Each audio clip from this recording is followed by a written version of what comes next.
Good evening, everyone. Thank you very much for joining me tonight.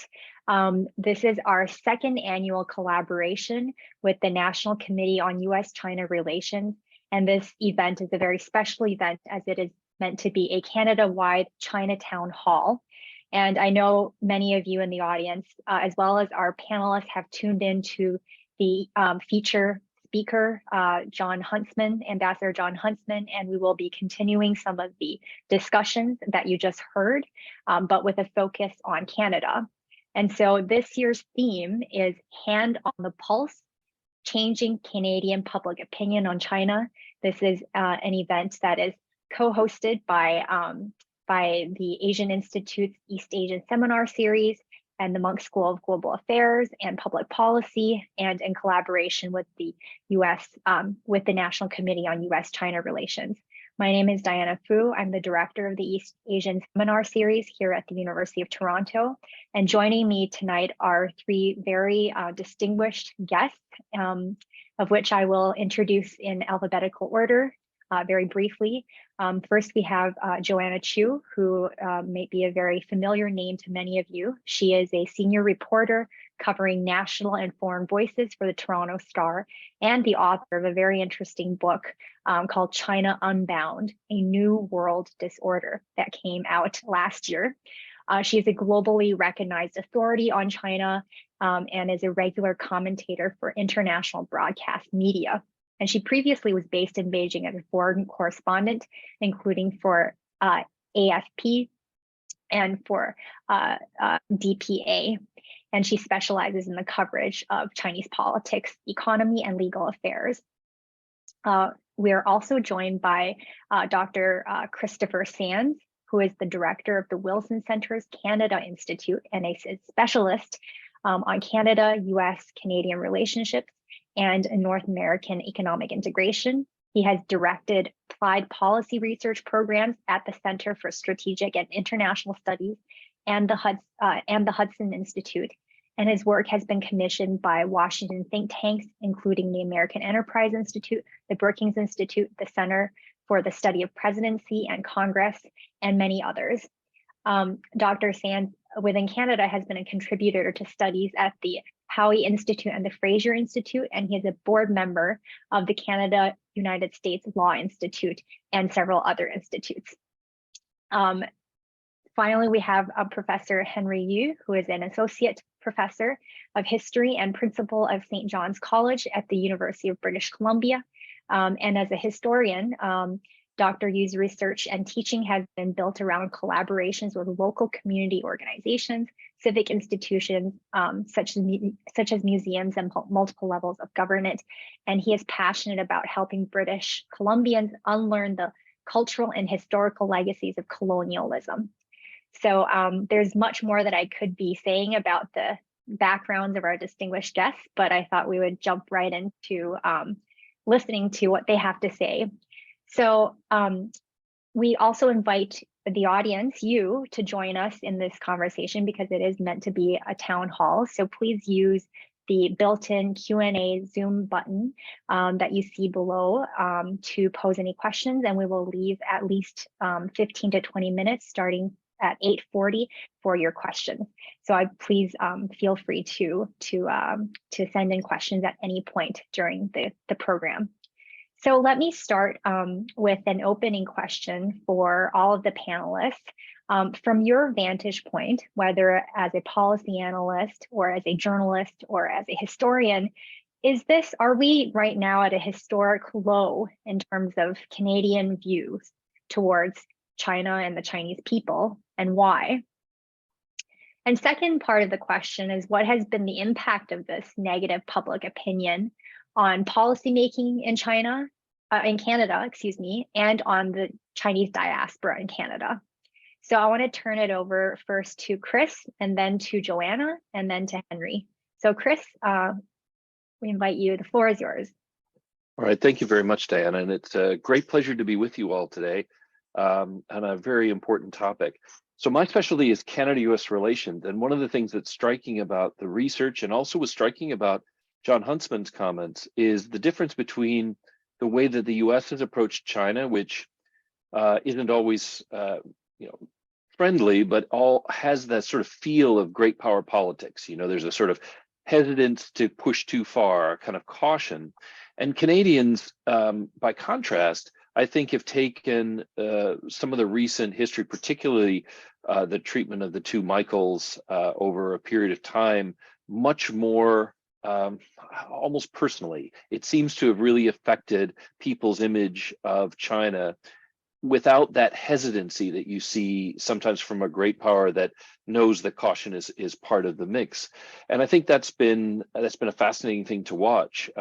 Prior to, I would say, the arrest of Meng Wanzhou, you would have said generally Canada was more favorable to China than the United States, which was wary. And it's as though Canada has come to the other side and the US has stayed more or less in the same place. And I think that goes to a second point. We certainly saw an intensification of tensions between the US and China with the election of Donald Trump. And that was not only something that Donald Trump brought, but something that was then echoed in the Congress. When we saw the election of President Biden, there was some hope, I think, in some quarters that would be a change on everything, including, you may remember that Donald Trump was not very nice to Justin Trudeau. There was a lot of bilateral tension between the two countries. And yet President Biden has retained the tough line on China and has actually improved the Canada-US line. But I think the fact that the US has stayed in that posture has been a second signal to Canada that it's better to be cautious, it's better to be hesitant. And I think that's discourage Canadians from changing their mind. And that goes to my last point. I do think that the Canadian government, seeing the opportunities that China provides economically, seeing the importance of China internationally, and knowing so many Canadians do have ties to China, I think Canada's government was much more open 5 years ago to the idea of developing closer ties with China. But it's become very difficult for political leaders in a democratic country to get too far ahead of the public. And I think we saw that with Justin Trudeau at the G20 and the way in which he interacted with President Xi. So I think we're in a difficult position. It's not the US that's pushing a hard line in Canada, but I think it's something that the US has to take seriously, which is that Canada is still in a position of great skepticism about China. And I think that has a feedback loop that affects American public opinion just through our shared media and our disintermediated conversations on social media and everywhere else. And I don't see that changing with the new midterm elections, which have brought a Congress which includes Democrats and Republicans, of course, and a lot of re-elected incumbents. But you do not see much positive attitude about China in either the Democratic or Republican caucus. So democracy is leading us to this position. Canada's a bit harsher than the US is, and I think this is an important issue in the bilateral relation for us to manage, so that Canada and the United States support each other but don't actually reinforce any hostility, and we can maintain a peaceful relationship with China. Mm-hmm. Yeah, you touched upon two interesting points. One is that I do remember in 2017, or right before the two Michaels, Canada's relationship with China was at a high point in the sense of talking about a possible free trade deal. I mean, there was a lot of optimism in the air, and I remember going on CBC and saying I was cautiously optimistic, and how wrong was I, following the two Michaels. And then the other point that you mentioned, so you mentioned that there was maybe a greater shift in Canadian public opinion from going to a high point to a low point. And then I remembered that I wanted to share the statistic of the recent poll, the Pew poll, that shows that Canadian public opinion of China is about 73% of Canadian public hold an unfavorable view of China, which is just actually a little bit lower than 82% of American public. But then that touches upon your second point, which is that there's a feedback loop because there's shared media and shared set of political values, I think, between the Canadian public and the American public, so that we're kind of seeing, a large proportion of the public just has a very unfavorable view of China, both across the borders. So let's go to Joanna, from your perspective as a journalist. How do you see, how do you explain the Canadian public opinion of China? And yeah. So you mentioned before everything happened with Meng Wanzhou and the hostage taking of two Michaels, the mood in Canada was quite optimistic about the China relationship. but I've been living in Hong Kong and China since 2012, working on the ground. And, even among Chinese, like attitudes toward Canadians were really positive. Canadian products were very popular. Just people grew up actually with sometimes with nursery rhymes in Hong Kong about how great Canada was, how big and free it was. Very positive. And on the Canadian side, I think mostly the view was that China's economy was still quite strong. The market is huge. There are a lot of opportunity, especially like Dr. Sands talked about with the US, not being as friendly with Canada as it was in the past. There's this feeling of kind of vulnerability. And China, even though it's consistently been about 5 or 6% of our overall international trade, because of our huge, dependence on the US, that actually makes China our third largest trading partner in the world. So I was in Beijing when Trudeau, brought a lot of his ministers over to China for this trip that was going to kind of launch talks and consolidate negotiations over a potential free trade deal. But actually, it was quite an embarrassment for Ottawa. China kind of laughed away Trudeau's request that any free trade deal included provisions for human rights protections, labor protections.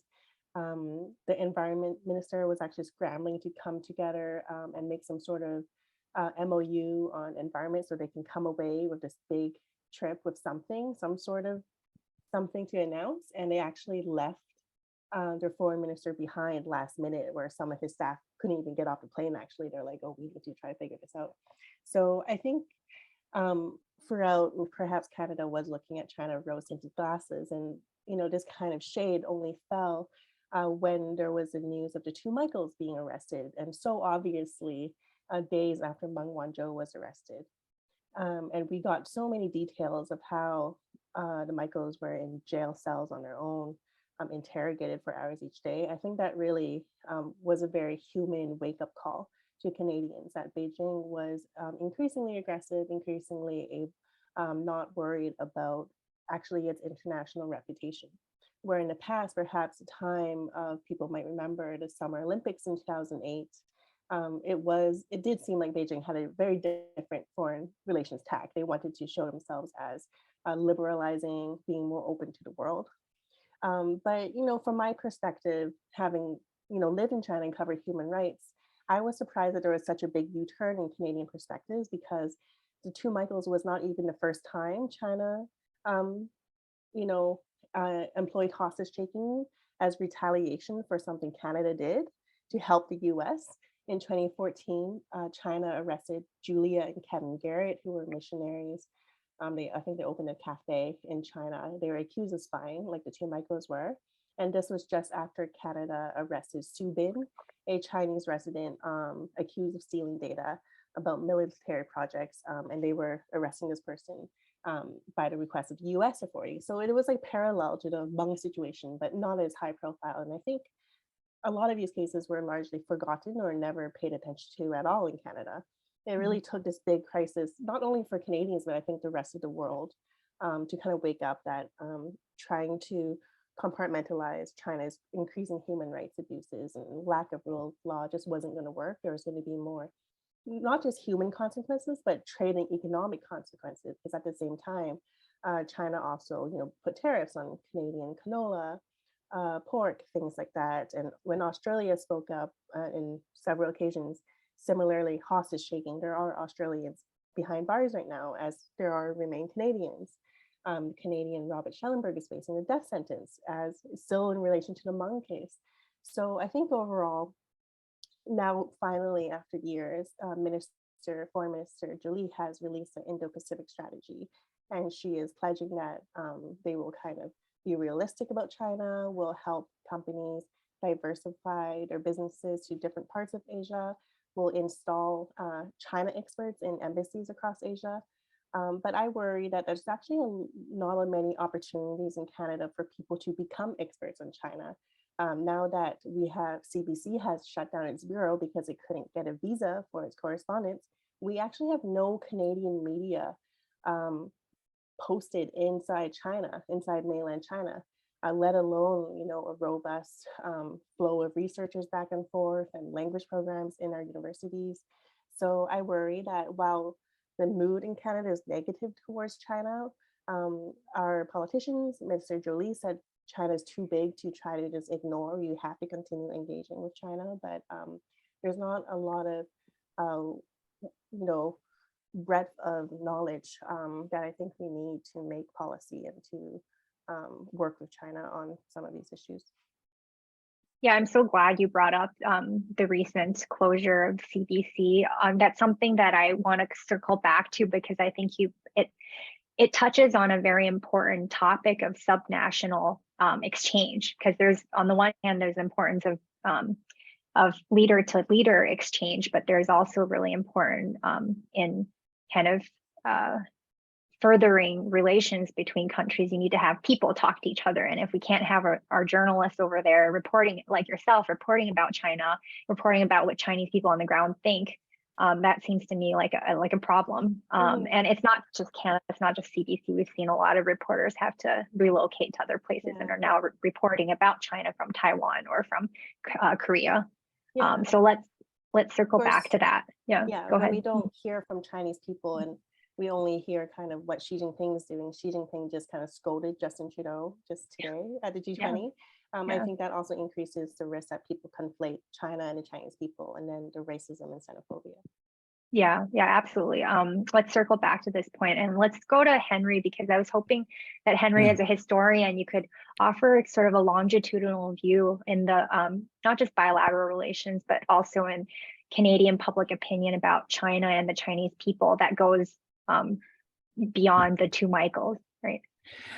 In fact, I would go right to that point that you just made, and maybe pick up something that Ambassador Huntsman said, and a few things that both Joanna and I think Dr. Sands has raised, is that one is to not conflate China, with just saying the government and China is also the people, and China is, and it's about Chinese Canadians here who are recently arrived from mainland China, and conflate them with the Chinese. What you're seeing increasingly over the last, I'd say, decade, actually. And I don't see this pendulum quite as much as others. What I see is a lot of Canadians. Canada has changed in my lifetime. I was born in 1967. That's the 100th anniversary of Canada as a nation. In my lifetime, I've seen the dismantling of legal white supremacy. 1967 was when we changed our immigration policy to not prefer Europeans racially. We had exclusion of non-whites for 100 years, 2/3 of our history. In my lifetime, we've seen the legal dismantling, actually, of white supremacy. And I say that very specifically because that's the forms of racisms that we still hold in Canada about non-whites. And so this idea that Asians are somewhat foreign, no matter if you're fourth generation, whatever, you're still foreign. And that created the ease with which, over the last 3 years, we've seen the rise of anti-Asian violence domestically in Canada. And that's inseparable, not from the Michaels incident. I think most Canadians care much less than this panel about things like arrests of people in China and this and that. And that explains why Joanna's saying, we've had a long history of that. Yeah, but most Canadians actually are attitudes towards China is not specifically just about the Chinese government. What I'm saying is we can have a lot of criticism of the Chinese government and the Chinese Communist Party, but often rhetorically in Canada, we conflate Chinese, Asians, foreigners not belonging. That long history of anti-Asian racism is actually what I think is something really that I think we need to point out. That's the consequences of what happens rhetorically about Canada-China relations. Just as Ambassador Huntsman pointed out, that the kind of raising of heated rhetoric between the US and China often has been tied to a long history of anti-Asian racism in the United States as well. And again, he used the example of Japanese-American internment and removal. We have that history as well, a long history of anti-Asian racism that is embedded into attitudes. And so when we talk about China as the enemy, often that has very quick, collateral damage to domestic anti-Asian violence. We had, old ladies being punched out randomly at bus stops and SkyTrain stations in British Columbia. We, for a while, were the anti-Asian, racism capital of North America in terms of a 700% plus increase in anti-Asian violence. These are directly related to the way in which we talk about, quote, China, and so that is different than, say, us talking about Russia and Canada, Russia. We don't have, Russian seniors, being punched out at bus stops. And so we have to be very careful in not conflating and using words like the Chinese in real estate, the Chinese buyers. And what we end up doing is lumping together all Chinese peoples, Chinese Canadian, fourth generation, Chinese government and what they're doing, China as the source of the virus, the China flu. These things come together into a really toxic mix. And I taught in the United States for many years, 15 years. Now at UCLA, when the case against Dr. Wenho Lee, a Taiwanese-born nuclear physicist, he was arrested by, the FBI, put into solitary confinement, again, released as is many of the cases that were brought against Chinese American scientists, released without charge because there was no evidence. And so I think our own security apparatus, which is not very diverse, I'll just point out, since the Cold War, has been armed to the tooth on external enemies. And Chinese, before that, Japan, when they were, when they were the enemy before World War II, that kind of priming of heated anti-Asian rhetoric tied to discussions of things like trade, discussions of government to government, bilateral relationships.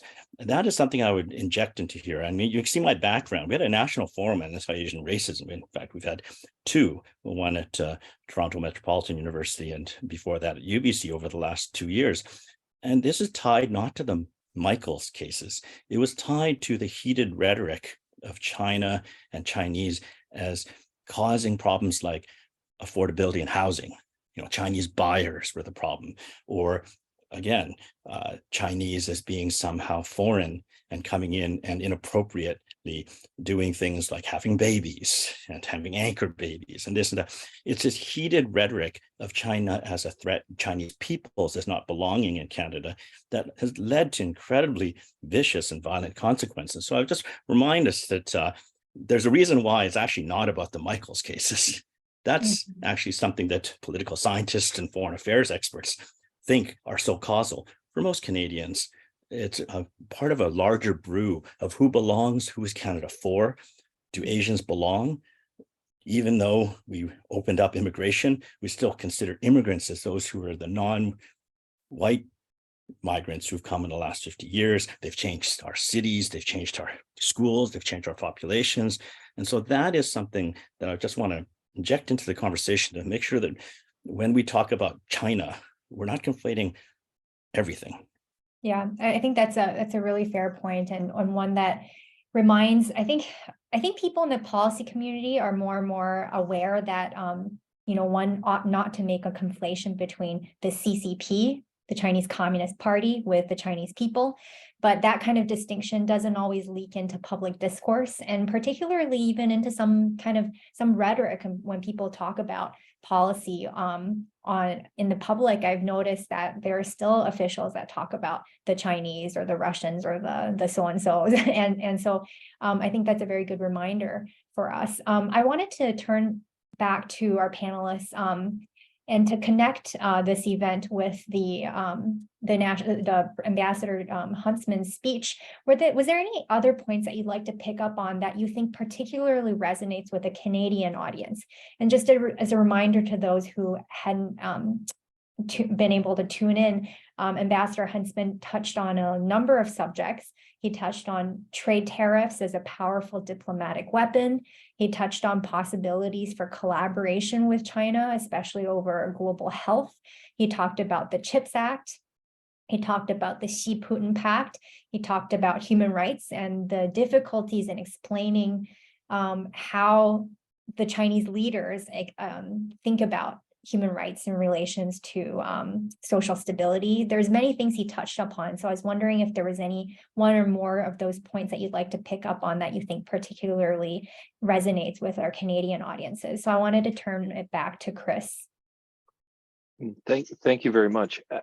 You know, it's funny, I think a couple of things are in play here. One is, in general, I think Canadians have a pretty benign view of the rest of the world. I mean, they like the world. They're not starting wars or anything, and they generally think the world's a nice place. But they also, I think sometimes when it comes to hard security, they look to the Americans, who they know are, you know, big power, for like signals of how they should be responding to things, and maybe trust sometimes what Washington D.C. says about global politics more than they trust what Ottawa has to say. And I think that's an interesting dynamic. It's not a perfect parallel. I'd be very interested in what Professor Wu thinks of this, but it reminds me of September 1945. Now, I wasn't alive either, but I just to say that was when Igor Gazenko, who was a relatively minor official, cipher clerk at the Soviet Union's embassy in Canada, defected.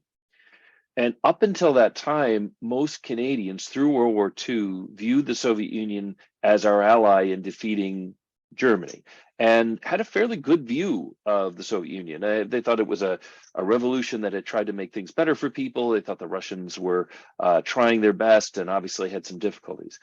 But the Igor Gazenko defection led to his revelation to officials that he had been involved in spying, that the Soviet Union had an extensive Soviet spy network throughout Canada, and that it was using Canada also watching the United States. And almost overnight, Canadian officials and many in the Canadian public changed their view on the Soviet Union as being more hostile than they realized. It was a very sudden change. And of course, that was great for the United States. We had already moved in that direction, and now Canada was on side. But it's interesting, too, because going back to what Professor Wu was saying, Canada had a large Ukrainian-Canadian population that had a certain skepticism about Russia, but race wasn't the same. Like, there are people who can tell the difference between Ukrainian and Russian, but that it's not as common because they're both in that sense of so white. So the conversation that then followed was less ostracizing for Russian Canadians or Ukrainian Canadians, which is an interesting parallel. But I think that sense that the Canadians were suddenly, oh my gosh, maybe we've been naive and now we're going to be very tough, is something we've seen in this case as well. And maybe Ambassador Huntsman's signaling about some of the things the US is considering will also have an effect on Canadian public opinion as they say, okay, that's what the tough people think, that's what we should be doing. Joanna? Sorry, excuse me. Actually, since Dr. Sands mentioned some of the remarks I made, why don't I go and then Joanna, if you don't. I think it's actually really interesting how we're a middling power, and that's, I'm going to give us the credit of being at least a middling power. Let's say, if you look at GDP and things like that, I'm not sure I would go that far. But in a global stage, the superpower contest that Huntsman was talking about, Ambassador Huntsman was talking about, Canada is doesn't have that kind of leverage. And that's why, going to Joanna's wonderful story of our Prime Minister Trudeau arriving and not getting a lot of leverage on negotiations, because we are not the United States. And that's where there's been a historical danger, especially during the Cold War, of relying on the security apparatus, the Five Eyes right now, we're one of the smaller eyes in terms of actually intelligence gathering and things like that. And so relying on the United States and following, I wouldn't call blindly, but having to follow when actually often our interests aren't aligned with the United States. So using that big leverage of trade and the military, the United States can actually get favorable terms for its trade and all kinds of things that are part of its national interests. We can't. And so being the little buddy isn't always a good idea. Lining up also with, say, Australia, who also tends to like being junior sheriff deputized by the United States. They're much closer to China, and they need the United States to be an ally in their kind of middling status. Canada actually has the flexibility and freedom somewhat to follow a more independent foreign policy based on our own national considerations. And I would say that that's something else to actually introduce into the discussion, is that we don't have to be little buddy junior US in terms of our foreign policy. China is our number 3 trade partner, and very close to surpassing Japan as a trade partner in size. And so in many ways, I think the ways in which we have to deal as a middling power between our relationship with the US and with China, that's actually historically been one of the reasons why it was Trudeau's father who was the first to broker relationship and recognition of the People's Republic of China before the United States, where when we actually are lockstep with the United States, bad things have happened. I think of during the Cold War, following suit with the United States in terms of, being suspicious of Chinese people-to-people relations. That has a bigger impact on Canada than it actually has on the United States. Our tech sectors, our research and development, our universities, going back to Joanna's point, I teach at a university where more people learn Mandarin than any other university in North America, not just in Canada. We have wait lists for people to learn, Chinese here that are longer than the total number of people who learn Chinese at any other university in North America. So we are one of the places at University of British Columbia that in fact do, help people learn. We have more people from the PRC who have gone through school there, who come and then take Chinese history classes with our professors in order to learn what Chinese history is like from a perspective outside of China, than we do. So, Professor E. Henry, if I might just pick up on the point of Canada as a middle power, I think that came across very clearly in the fact that when while Biden and Xi met face to face, that we know that Trudeau was not given the same airtime or face time, and in fact was berated by the Chinese president for leaking a conversation to the press. So there's no, I think it's very clear that China doesn't see Canada as an equal partner, or not equal partner, but kind of an interlocutor, an equal interlocutor. And so it seems to me that given that Canada is a middle power, it seems to me that subnational exchanges are very important for track 2 diplomacy. And yet these subnational exchanges of the kinds that we were just talking about with Joanna, between journalists, for instance, or between students, or between business people, or between civil society actors, environmental activists, whatever you want to call it, these things are also directly impacted by the political climate, right? If we see China as a threat, sort of the subnational kinds of exchanges are also kind of hampered by that kind of mutual perception of threat. And so I wondered if, Joanna, we can turn to you to talk a little bit more about, from the perspective of you having reported from the ground in China and in Hong Kong, and now, with CBC and other journalists not being really able to access China from on the ground, what kind of what impact has that had on subnational exchange, and how do we move forward given that this climate is just not great for those kinds of exchanges? I think my opinion of the idea of Canada being a middle power is actually maybe a bit different from yours and Henry's.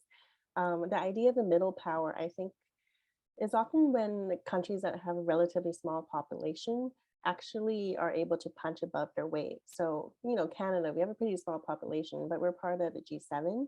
And I think what Canada has that's stronger than the US, I think by far, is that we have a lot, kind of a more positive international reputation, and actually have a lot more moral authority.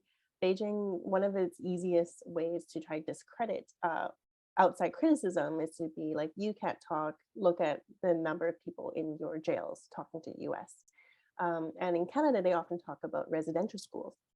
But perhaps unlike the US, Canada, we have these conversations about Indigenous rights and human rights and racism, quite openly and broadly. And I think what Canada is actually doing is not necessarily following the US. Beijing often calls Canada a lapdog of the US. That's another frequent attack that I think Canadians shouldn't try to internalize. We should actually push back on. Because I think being a relatively smaller country, there's a possibility of a safety in numbers, of allying and having more conversations with like-minded countries on how to deal with issues like human rights, like worrying about the safety of, for example, Canadians living in China, the 300,000 Canadians who are also Hong Kong citizens living under the very draconian national security law in Hong Kong. So I think when we talk about subnational exchanges, the idea that human rights is something that maybe like just the senior levels of government have to think about is wrong, because on all levels of society, like my book's research has shown, people who are students, who are teachers, who are recent immigrants, they face these like big issues. They have had direct contact with Chinese police who are trying to police and control their speech, even in Canada. I spoke with a student. There's a free excerpt from my book on the Toronto Star you can read, where a student from China who moved to Quebec and was kind of exploring the free internet for the first time, he tweeted, shared a couple tweets about Xi Jinping. One was kind of satirical. One was a memorial for Nobel Peace Prize laureate Liu Xiaobo, who died in Chinese police custody.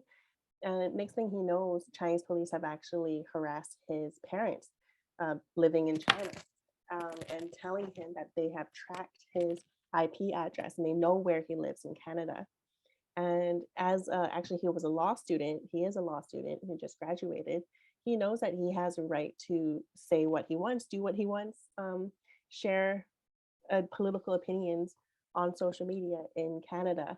So he pushed back, he recorded the conversations for me. And it's just one of so many cases that shows that in civil society and low level, like not famous people, they face these kind of big issues. And it's not something we can really leave to the feds to handle.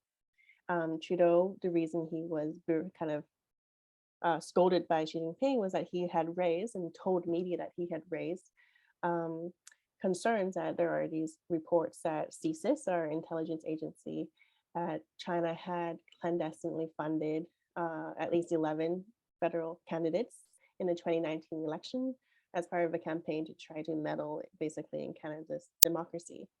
And CSIS was able to get this through looking at the money trail. So it's hard to divorce this. We want to continue these exchanges of students, researchers, people, business people, but these issues have become so glaring that they are major obstacles. They're not just obstacles just out of awkwardness or potential obstacles such as businesses and Canadian ones losing their licenses or finding that things are quite slow for them in China. It's also becoming a matter of safety.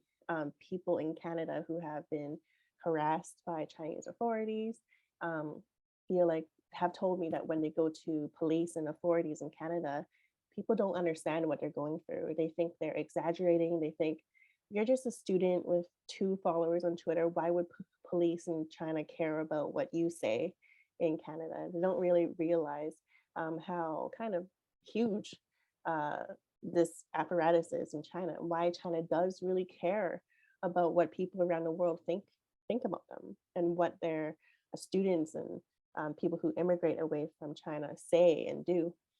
So again, like what I said in the beginning, there's a really lack of knowledge that I think is still a problem in Canada.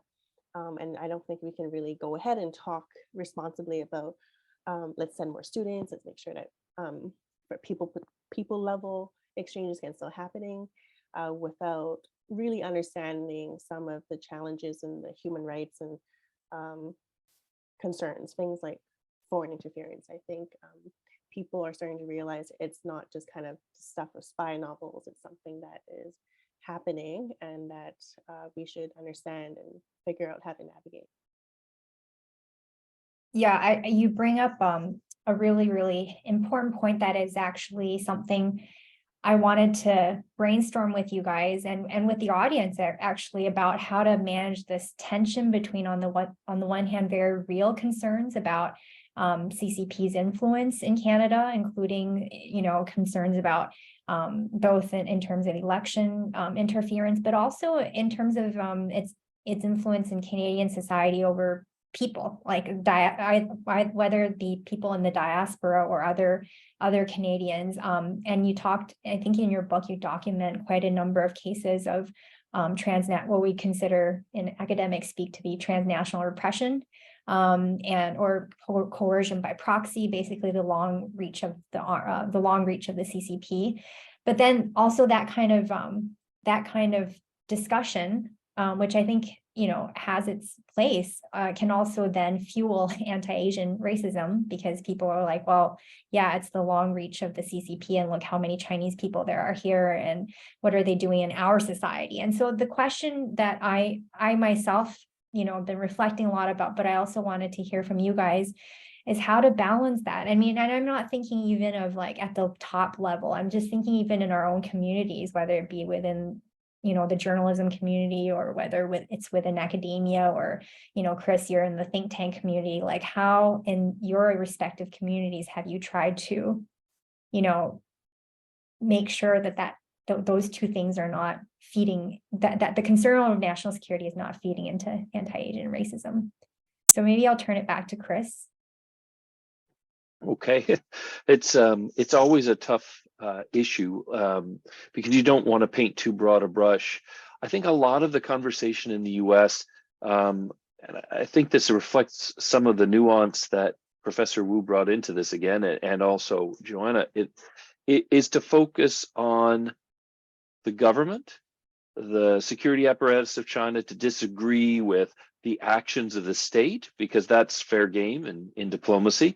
We disagree with a lot of countries, and I think as long as you're really focusing your criticism on actions and not on people. I mean, I think Professor Wu really picked up on something very important, which is we don't talk about China being bad, or we shouldn't if we're responsible. We talk about disagreeing with Xi Jinping when he said this or when this took place.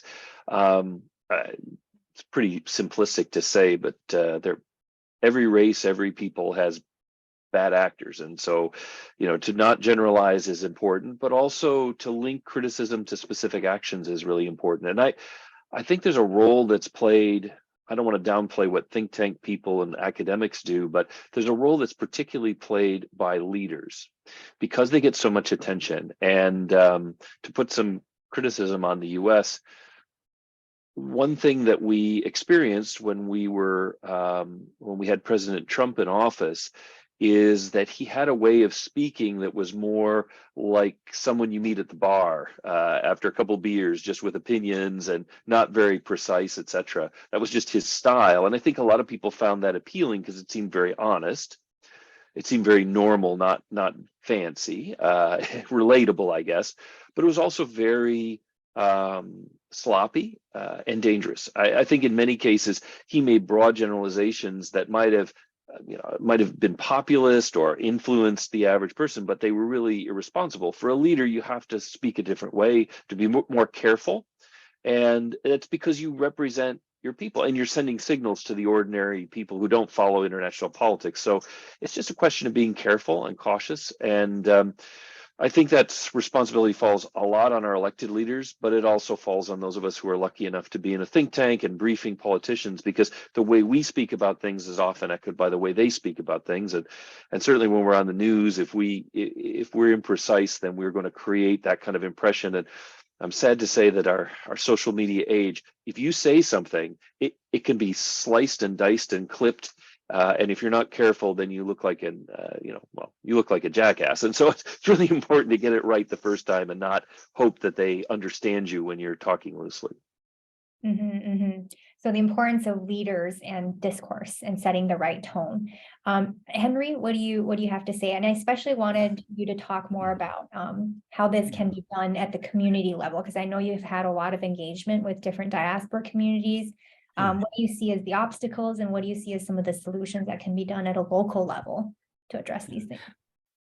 First, as I wanted to echo what Dr. San said, which is that the care in which the rhetoric is really important, actually, in dealing in Canada in terms of foreign policy and diplomacy, in particular on non-white nations and peoples, because we tend to conflate. When we talk about Haitians, it becomes the Haitian government, Haitians themselves, Haitian Canadians, everything kind of gets mushed together often. And it's a particularly key that we try to maybe overcorrect in terms of talking about China, so that often we see this with anti-Semitism. It's like, if you say the Jews, that's a problem. It's the. Right. So the word "the" means that you're crossing some kind of rhetorical line, which you have to think, well, why did I use it that way? And so I think the same when people start to say the Chinese this, the Chinese that overgeneralization is a part of that imprecision that has collateral damage.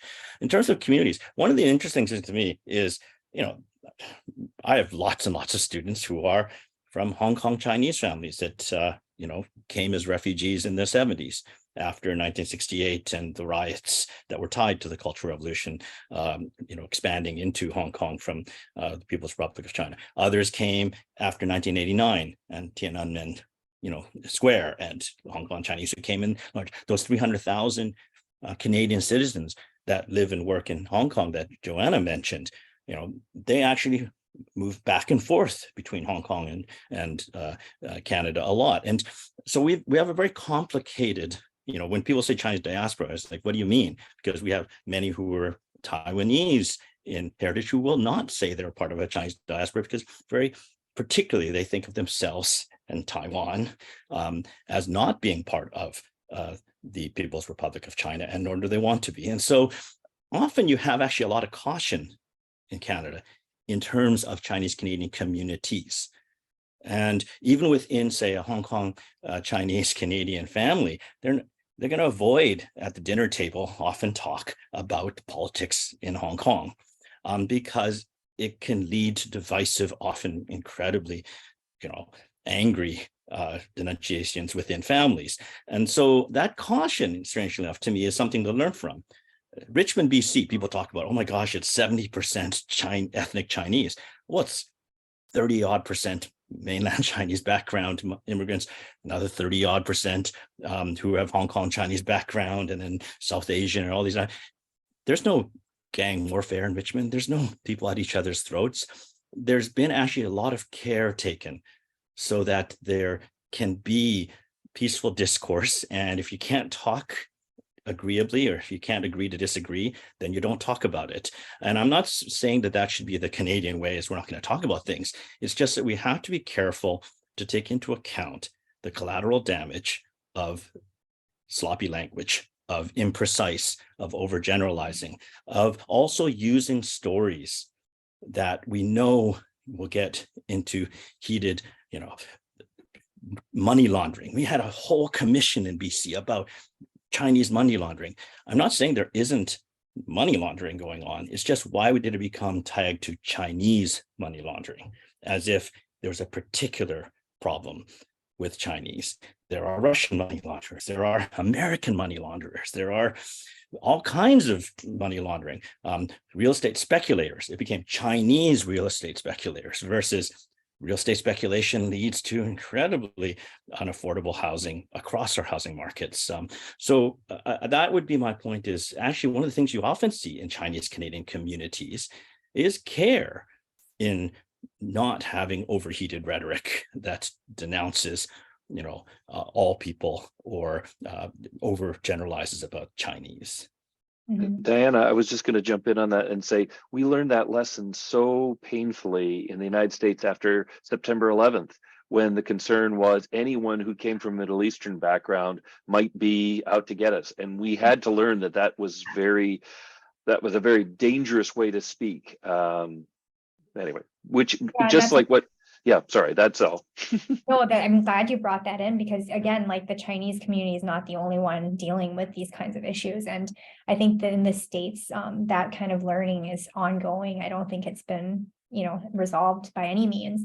But I also think Henry brought up an interesting point that one of the things about recognitions about the Chinese is that there's no such thing as the Chinese, really. I mean, even among the Chinese diaspora, there's just like so many different populations, there's people like Joanna writing about China's interference, and then there's people that are very pro CCP, and then there's people that are from Hong Kong that are, fleeing from after the national security law. There's people from all walks of political life. And so I think it's important also to communicate to whoever's in your community, but also to our policy makers that the Chinese as a category just doesn't exist. It's not even that that's a bad terminology to use. It just doesn't. It's not a homogenous group, just like any other group, like the Muslims or the whatever. So we're kind of running out of time. So I wanted to get to these questions, because I know we have a lot of questions. And Chris, thank you for answering at least one or two of them already through chat. So I think there's a question that maybe Joanna can, I see Chris is typing an answer to Bruce's question about the police stations. So maybe I'll come to a couple of other questions that are from students, and they've listened to Ambassador Huntsman talk, and then the tone of very much of the National Committee, I think, is to encourage engagement even in a time of difficulty. And I think that that's where the kind of to the extent that we're talking about Chinese people, that could be a positive frame within which Chinese people are associated with, like cooperation on global health issues or on other types of issues. So I guess the question for whoever wants to take it is, what are the areas of collaboration, and especially again to relate it back to the communities that you're in, because I think we all kind of know the macro areas that for collaboration in terms of environment, in terms of global health, but we don't. What kinds of collaborations have you seen in your communities that you think really are still able to happen, and over which issues, and can they be amplified in any way? So maybe I'll go back to Joanna, and then we'll see maybe if anybody else wants to chime in. And I would also say that among some people of Chinese descent in Canada and around the world, while they really appreciate the concern over Asian hate crimes, hate crimes against Asians, and the risk of racism by conflation, many have also told me that they worry that fear over stoking racism among politicians and policymakers actually hampers smart policymaking and, the political will to put resources into trying to come up with smart solutions on how to protect people and, address all these issues we talked about. So I think we also have to remember, you can't just say we shouldn't be racist and then that's it. And not talk about things like one of the people ask questions about police stations, that when those reports came out, it wasn't surprising to me, because when I was living in Beijing, Chinese state media often bragged about how it was sending agents overseas to arrest people around the world in kind of these extraterritorial kind of manhunts, and it kind of reflects the overarching idea that the current Chinese state has, which is that even if you have immigrated, you are a citizen of a different country, as long as you have Chinese blood, you are Chinese, and the Chinese state has the right to pursue you, to try to bring you back to China to face its courts. So this is an issue that kind of permeates the issue where Beijing actually likes the idea that all Chinese people are the same, and that if your family originally hailed from China, you can still be Chinese. That's why myself being born in Hong Kong, I knew that I was at greater risk of arrest and persecution when I was working in China, especially on human rights issues. So on potential areas of collaboration, I think one thing that we can do as Canadians, like an average person, not someone who, is in charge of a school or government policymaking is that a lot of people in China I know have become frustrated with the political and also economic situation and the zero COVID policies in China. And there's this trend called, run away from China, that people, if they have the means, they are trying to leave the country. And what we can do is to make sure that when they arrive in Canada, which continues to be a very popular place for immigrants, students, entrepreneurs from China, is that they are welcomed, that they are, they have opportunities to, find careers and communities that will accept them, rather than, again, kind of be painted with this brush of you are Chinese, you're loyal to the Chinese Communist Party. I have talked to people who are trying to help welcome newcomers, and they feel frustrated that they actually don't get a lot of input from the wider Canadian public. Yeah, those are really important points. And I know there's only 3 minutes left, so I wanted to get to one more question rather than making the round on this one. And this kind of follows up on what you're saying, what we've all been talking about, but also the frustration that Joanna pointed out of, like, just because you look Chinese or you're ethnically Chinese, you're seen to be, you're perceived to be automatically have a certain kind of political view.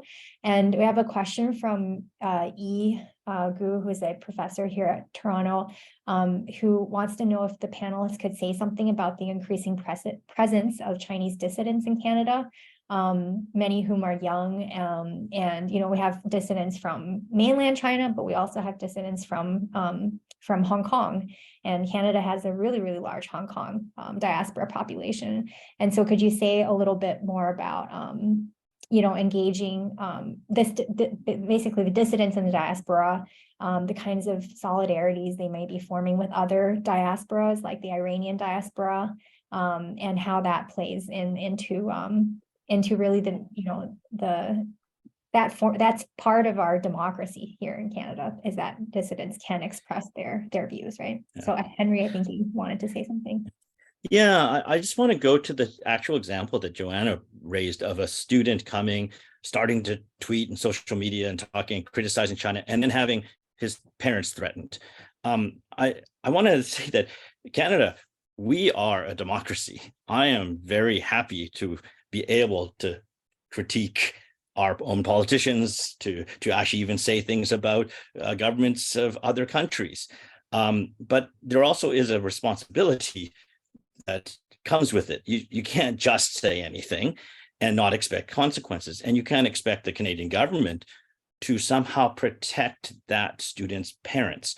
I have lots of students that come from all around the world. St. John's College is a community of students from over 40 different countries around the world each in any given year. I can't go protect someone who says something here. I can't protect their family. The UBC cannot protect their family. The Canadian government cannot.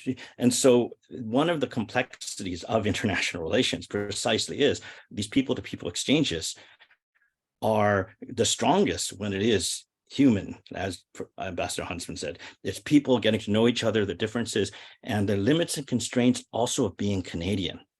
That as much as we are and have been, since the anti-apartheid movement, really, and before that, the 1950s, leading proponents of human rights, we were helped craft human rights, language in the United Nations Charter, but we also have a lot to deal with internally.